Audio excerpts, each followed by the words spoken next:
कि जिन जिन दबंगों ने जिन जिन लोगों की संपत्ति पर कब्जा कर रखा था, निजी संपत्तियों पर, धीरे धीरे धीरे धीरे उन लोगों ने उन संपत्तियों को छोड़ना शुरू कर दिया है।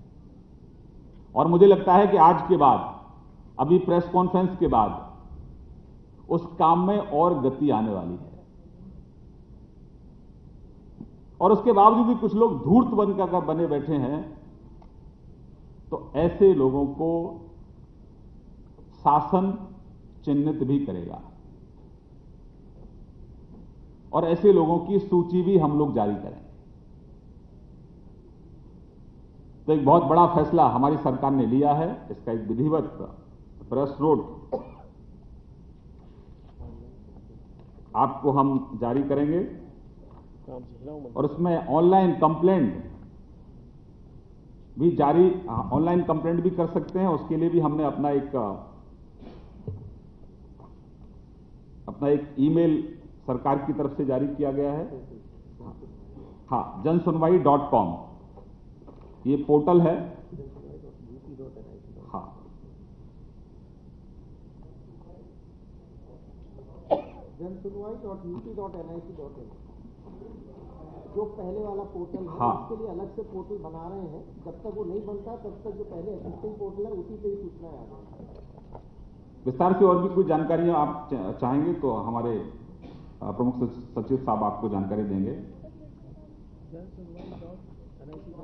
दूसरा, इसमें एक और फैसला है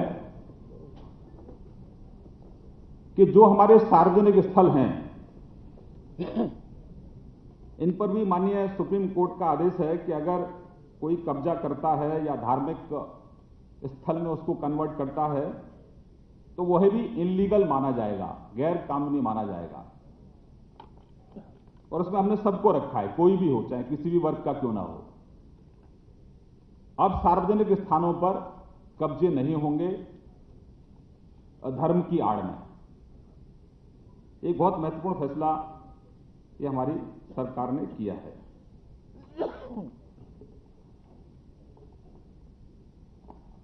एक और फैसला हमारी सरकार ने किया है, अभी एक सप्ताह का एक विशेष सत्र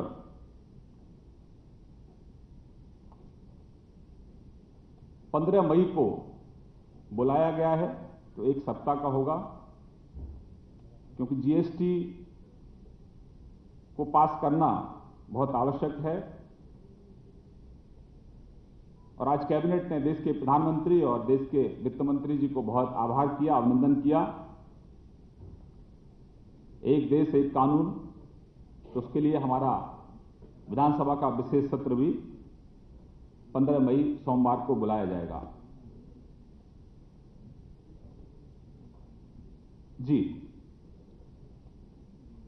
तीसरा एक और फैसला हमारी सरकार ने किया है,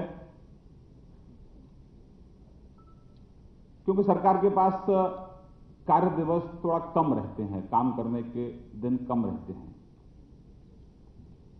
इसलिए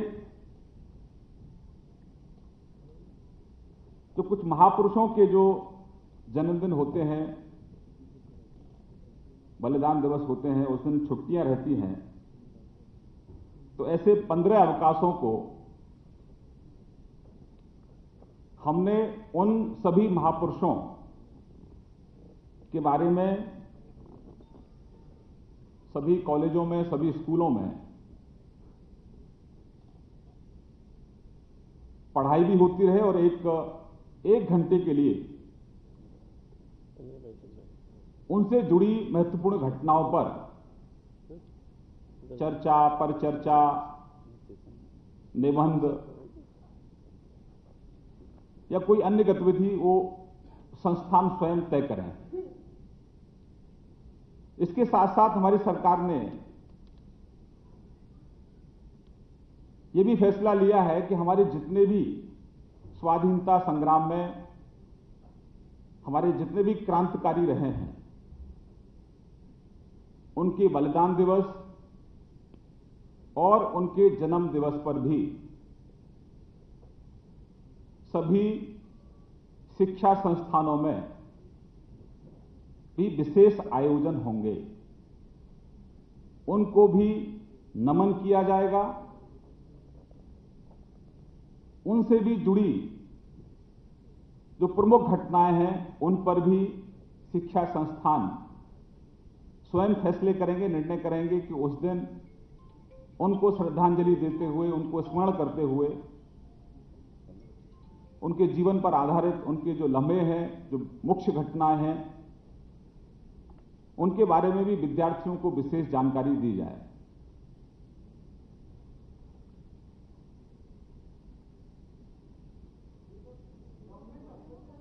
सरकारी दफ्तरों में भी उस दिन अवकाश नहीं रहेगा और उस दिन जो संस्थान हैं उनके स्वयं विवेक पर छोड़ा जाएगा कि वो उस दिन क्या कार्यक्रम रखते हैं। बलिदान दिवस, जन्म दिवस, तो अपने कार्यालय में किस तरह का वो कार्यक्रम, सेमिनार क्या आयोजन कर सकते हैं, ये उन निजी संस्थानों पर भी छोड़ा गया और सरकारी संस्थानों पर भी छोड़ा गया। और निजी जो हमारे शिक्षा संस्थान हैं उन पर भी इस तरह की कोई मैंडेटरी नहीं है, लेकिन वो कोई भी कार्यक्रम उन क्रांतिकारियों, उन महापुरुषों के जीवन पर आधारित कार्यक्रम स्वयं से कर सकते हैं। छुट्टी नहीं रहेगी, उसकी सूची हम जारी कर देंगे आपको। छुट्टी नहीं रहेगी, अवकाश नहीं रहेगा। ये विशेष चीजें थी मैंने जिनका आपके सामने जिक्र किया। ये है एबीपी न्यूज, आपको रखे आगे।